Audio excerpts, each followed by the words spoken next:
नमस्कार, जय हिंद विद्यार्थी मित्रांनो। सीपी मुंबई पोलीस भरती 2024 तर्फे आज 29 ऑगस्टला सीपी मुंबई पोलीस भरतीचा ग्राउंड झालं।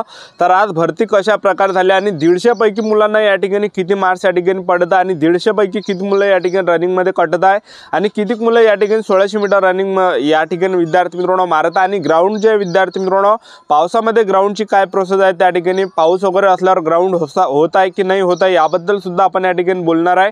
आणि तुम्हाला भरतीला जाताना कोणकोणते डॉक्युमेंट न्यायचे, कारण की भरपूर विद्यार्थ्यांचे वारंवार एकच कमेंट असते की सर सीपी मुंबई पोलीस भरतीला जाताना डॉक्युमेंट कोणकोणते न्यायचे, तर याबद्दल सुद्धा आपण तुम्हाला माहिती सांगणार आहे। त्याचबरोबर आता ग्राउंडच्या अंदर किती वेळपर्यंत मुलांना बसून ठेवलं जात आहे, त्याचबरोबर तुम्हाला कोणकोणत्या गोष्टीचं लक्ष ठेवायचं आहे, कोणकोणत्या चुकांनी करायच्या आहे आणि एका डिटेलमध्ये 50 पैकी मुलांना कशा प्रकारे मार्क्स पडत आहे, तर याबद्दल सुद्धा आपण बोलणार आहे।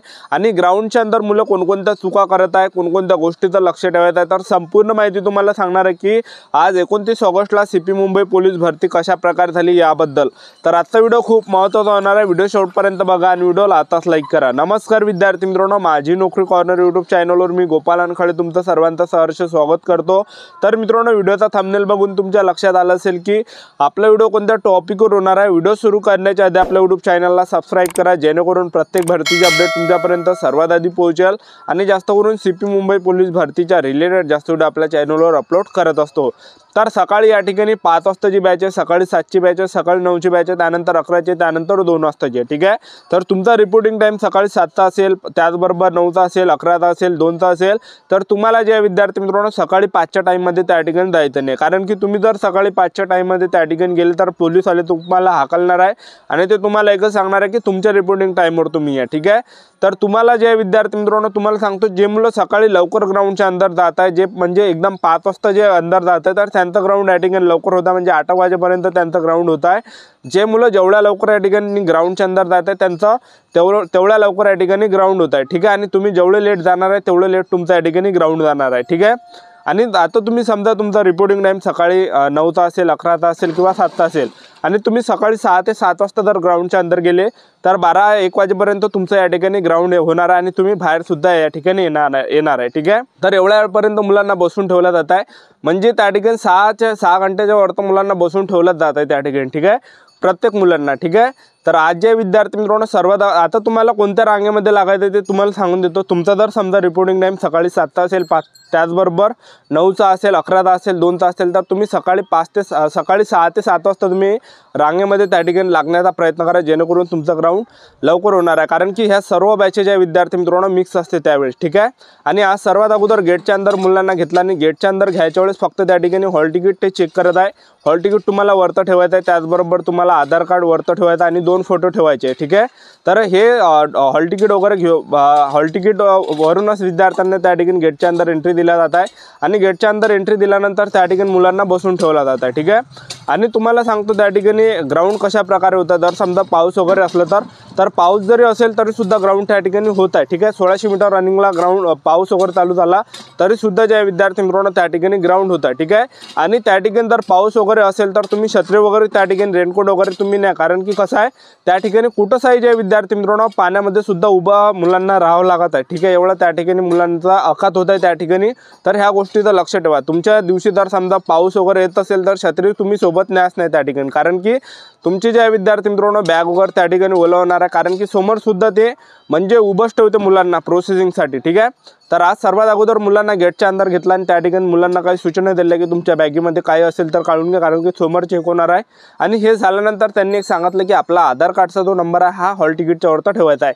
आता तुम्हाला कागदपत्र कोणकोणते न्यायचे हे तुम्हाला इथं स्पष्ट करतो। येणाऱ्या दिवसामध्ये ज्या पण मुलांचं ग्राउंड असेल सीपी मुंबईला घाटकोपरमध्ये, तर तुम्हाला कागदपत्र कोणकोणते न्यायचे, फक्त तुम्हाला आधार कार्ड न्यायचे त्या ठिकाणी, त्याचबरोबर हॉल तिकीट आणि 2 फोटो। 2 फोटोमधला 1 फोटो तुमच्या हॉल तिकीटला लागणार आहे आणि 1 फोटो तुम्हाला ग्राउंडच्या अंदर त्या ठिकाणी लागणार आहे। बस एवढेच कागदपत्र तुम्हाला लागते, बाकी कोणतंच कागदपत्र तुम्हाला लागत नाही। सर्व कागदपत्र तुम्हाला घरी ठेवायचे, फक्त आधार कार्ड, हॉल तिकीट, 2 फोटो तुम्हाला सोबत आणायचे, बस बाकी काय सांगू नका तुम्ही कागदपत्र, सर्व फाईल आपली घरी ठेवायची आहे। तर सर्वात अगोदर हे झाल्यानंतर आज मुलांना त्या ठिकाणी आणखीन समोर पाठवलं, तर त्या ठिकाणी जवळपास 10-15-20 मिनिटं त्या ठिकाणी उभं ठेवत आहे, ज्या ठिकाणी बॅगा चेक होत त्या ठिकाणी। तर आता जास्त वेळपर्यंत मुलांना बसून ठेवलं जात नाही आहे। ठीक आहे, तर सर्वात अगोदर बॅगा चेक केल्या मुलांच्या. बॅगा चेक केल्यानंतर जे पण बॅगेमध्ये तुमच्या आढळणार आहे, बाम वगैरे झालं, स्प्रे वगैरे झालं, त्याचबरोबर गोळ्या औषधं झाले, तर ते सर्व डस्टबिनमध्ये ते टाकणार आहे. ठीक आहे. तर हे झाल्यानंतर ते खिसे वगैरे चेक करायला. खिसे वगैरे चेक केल्यानंतर आणखीन मुलांना त्यांनी समोर पाठवलं आणि त्या ठिकाणी एक मोठा टेंट टाकलेला आहे आणि त्या ठिकाणी जे आहे सर्वात अगोदर बॅगा ठेवायला ते लावत आहे रांगेनं. ठीक आहे. बॅगा ठेवल्यानंतर ते एक एक आपला खिसा चेक करत आहे. खिसा चेक केल्यानंतर आणि घड्याळसुद्धा तुम्हाला बॅगेच्या अंदर ठेवायचे, कारण की घड्याळसुद्धा त्या ठिकाणी वापरू देत नाही. ठीक आहे. तर हे झाल्यानंतर त्या ठिकाणी टेबल नंबर आहे, एक नंबर, 2, 3, 4, 5, 6, 7, 8, 9, 10 अशा प्रकारे टेबल नंबर आहे. आणि जो योग्य टेबल नंबर आहे तर त्यावर आपल्याला रांगेमध्ये लागत आहे. तर त्या टेबल नंबर खाली जे रोल नंबर दिलेला आहे, तर आपल्या हॉल तिकीटवरचा तुम्ही रोल नंबर चेक करा की आपला ह्या टेबल नंबरमध्ये येते का. तर ठीक आहे. आणि जर तुम्हाला ते समजत नसेल, कारण की भरपूर मुलांना समजत नाही त्या ठिकाणी, कारण की म्हणजे रोल नंबरच त्या ठिकाणी भयानक टाकलेले आहे. तर पहा, तुम्हाला जर समजत नसेल की आपण या ठिकाणी कोणत्या टेबल नंबरपाशी रांगेमध्ये लागलं पाहिजे हॉल तिकीटच्या रोल नंबरनुसार, हे जर तुम्हाला कळत नसेल तर तिथल्या पोलिसांना किंवा पोलिसांना विचारा की मी या ठिकाणी कोणत्या रांगेमध्ये लागू, कोणत्या टेबल नंबरच्या रांगेमध्ये लागू. तर तिथले पोलीस आणि पोलिसांना त्यांचं तेच काम आहे, तुम्हाला सांगायचंच काम आहे त्यांना. ठीक आहे. तर त्यांना नक्की विचारा, तर ते तुम्हाला बरोबर सांगणार आहे आणि त्या रांगेमध्ये तुम्हाला लागायचं आहे. त्या रांगेमध्ये लागल्यानंतर सर्वात अगोदर आपले हॉल तिकीट त्या ठिकाणी घेत आहे. तिथं एखादा घंटा बसून ठेवला जात आहे. हॉल तिकीट त्या ठिकाणी मुलांची घेतली, हॉल तिकीटवर ते शिक्का वगैरे देत आहे, त्यानंतर सिग्नेचर देता आणि एक फोटो आपला त्या ठिकाणी ते मागते. ठीक आहे. आणि हे झाल्यानंतर आणखीन ते मुलांना समोर पाठवत आहे आणि समोरसुद्धा जवळपास 10-15 मिनटं बसून ठेवला जात आहे मुलांना आणि त्या ठिकाणी हाईट चेस्ट त्या ठिकाणी मोजली जात आहे. तर हाईट चेस्ट मोजायच्या अगोदर ते शर्ट आणि आपल्याला बूट काढायला लावत आहे आणि त्या ठिकाणी जे हाईटचे जवळपास विद्यार्थी मित्रांनो 30-40 बार त्या ठिकाणी हाईट मोजायचे. ठीक आहे. म्हणजे 30-40 जण त्या ठिकाणी हाईट मोजणार आहे. तर सर्वात अगोदर त्या ठिकाणी मुलांची हाईट घेतली. हाईट त्या ठिकाणी होत आहे, छातीसुद्धा ते मोजत आहे. ठीक आहे. आणि हाईटमध्ये सुद्धा भरपूर मुलं या ठिकाणी काढत आहे, छातीमध्ये सुद्धा भरपूर मुलं या ठिकाणी काढत आहे. तर ह्या गोष्टी तुम्हाला लक्ष ठेवायचा, म्हणजे इमानदारीने त्या ठिकाणी तुम्हाला उभं राहायचं आहे. मागं पुढे तुम्हाला त्या ठिकाणी करायचे नाही, मान वगैरे उच्च वगैरे तुम्हाला करायचे नाही, कारण की डिजिटल मशीन आहे, सर्व त्यामध्ये दिसते. तुम्ही त्या ठिकाणी रांगेमध्ये त्या उंचीच्या ठिकाणी जर तुम्ही उभे राहिले तर ते सर्व मशीनमध्ये दाखवते की आपली छाती किती आहे, आपली उंची किती आहे, आपलं वजन किती आहे आणि त्यानुसार ते सांगते की आपण पात्र आहे की अपात्र आहे. ठीक आहे. अपात्र असल्यावर आपल्याला फॉर्म देऊन देते रिजेक्ट झालेला आणि आपल्याला बाहेर पाठवते. ठीक आहे. अशी प्रोसेस त्या ठिकाणी आहे आणि ज्यांची हाईट बसली त्यांना आणखीन पुढं ते पाठवत आहे आणि त्या ठिकाणी जे एखादा घंटा बसून ठेवला जात आहे मुलांना आणि त्या ठिकाणी चेस्ट नंबर दिला जात आहे. तर चेस्ट नंबर दिल्यानंतर दोन्ही पायासाठी ते चिपा देत आहे. चिपा दिल्यानंतर त्या ठिकाणी हॉल तिकीट व्हेरिफिकेशनची प्रोसेस होत आहे, म्हणजे 2-3 मिनिटाची आहे. हॉल तिकीट व्हेरिफिकेशन झाल्यानंतर आपलं ते जे विद्यार्थी मित्रांनो थंब घेत आहे, त्याचबरोबर आपला फोटोसुद्धा ते घेत आहे. फोटो काढल्यानंतर आपल्या दोन्ही पायाचे जे चिप आहे ते स्कॅन करत आहे आणि स्कॅन केल्यानंतर आपली सिग्नेचर घेत आहे आणि दुसऱ्या रांगेमध्ये पाठवत आहे ज्या ठिकाणी डिटेल बनत आहे त्या ठिकाणी. तर 50 मुलांची डिटेल त्या ठिकाणी बनत आहे आणि तिथं आपलं माईकवर नावच घेते की आपलं नाव आल्यावर त्या डिटेलमध्ये आपल्याला जायचं आहे. ठीक आहे. तर 50 मुलं एक डिटेलमध्ये नेत आहे पोलीसवाला एक.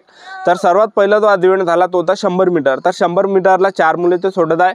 100 मीटर रनिंग मारायच्या वेळेस तुम्हाला चुका नाही करायची की एकदम स्लो तुम्हाला धावायचे नाही, थांबायचं नाही आणि एकदम फास्ट तुम्ही धावण्याचा प्रयत्न करा. जेवढे फास्ट धावसान तेवढे तुम्हाला मार्क्स भेटणार आहे. आणि त्यानंतर लगेच 5-10 मिनिटांनी त्या ठिकाणी 1600 मीटर रनिंग होत आहे. ठीक आहे. तर 1600 मीटर रनिंगमध्ये जे विद्यार्थी मित्रांनो तुम्हाला चुका कोणत्यानी करायची की ट्रॅकच्या बाहेरून तुम्हाला धावता नाही, ट्रॅकच्या अंदरून धावत आहे. तर 100 मीटर झाल्यानंतर 5-10 मिनिटाचा ब्रेक भेटते. 5-10 मिनिटं झाल्यानंतर लगेच 1600 त्या ठिकाणी चालू होते. 2-2 मुलं ते 1600 मीटर रनिंगसाठी सोडत आहे आणि 150 मुलं ते सोडत आहे. 3 डिटेल त्यामध्ये सोडत आहे. ठीक आहे. आणि ट्रॅकच्या अंदरून तुम्ही धावा, जे पण तुम्ही ट्रॅकच्या अंदरून धावसान तेवढं अंतर कमी होणार आहे आणि तुमचं टायमिंग कमी येणार आहे, तुम्हाला जास्त या ठिकाणी मार्क्स भेटणार आहे. ठीक आहे. तर ह्या गोष्टीत लक्ष ठेवता. आणि हे झाल्यानंतर रनिंग झाल्यानंतर मुलं त्या ठिकाणी डायरेक्ट झोपत आहे गवतावर. ठीक आहे. तर लगेच तुम्ही पहिला तिथून 5-10 मिनिटांनी त्या ठिकाणी गोळा फेकची प्रोसेस होत आहे. तर लगेच पहिला नंबर त्या ठिकाणी गोळा फेकला लावू नका, कारण की भरपूर मुले ह्या चुका करत आहे. सगळ्यात शेवटी तुम्ही फेकायचा प्रयत्न करा, कारण की शरीरामध्ये त्यावेळेस एनर्जी राहत नाही. ठीक आहे. तर तुम्हाला जे विद्यार्थी मित्रांनो ग्राउंडच्या अंदर जाताना त्या ठिकाणी फळ वगैरे न्यायचं आहे, सफरचंद वगैरे झालं, केळं वगैरे झालं. ठीक आहे. तर अशा प्रकारचे CP मुंबईचं या ठिकाणी प्रोसेस आहे. आणि एका डिटेलमध्ये जे मुलांना मार्क्स पडत आहे, तर 50 पैकी जे मार्क्स पडत आहे मुलांना, काय मुलांना जे या ठिकाणी 15 मुलं असे आहे की ते रनिंगमध्ये जे विद्यार्थी मित्रांनो कटत आहे 1600 मीटर रनिंगमध्ये पहिला किंवा दुसरा किंवा तिसरा किंवा चौथ्या राऊंडमध्ये ते थांबत आहे. उरले 15 मुलं, त्यातले जे 15 मुलं त्यांना म्हणजे 20 झाला, 22, 24, 26 अशा प्रकारे मार्क्स भेटत आहे. ठीक आहे. आणि उरले 20 मुलं, तर 20 पैकी जे विद्यार्थी मित्रांनो 10 मुलं असे की त्यांना या ठिकाणी 24 झाला, 26, 28, 30 अशा प्रकारे मार्क्स पडत आहे. ठीक आहे.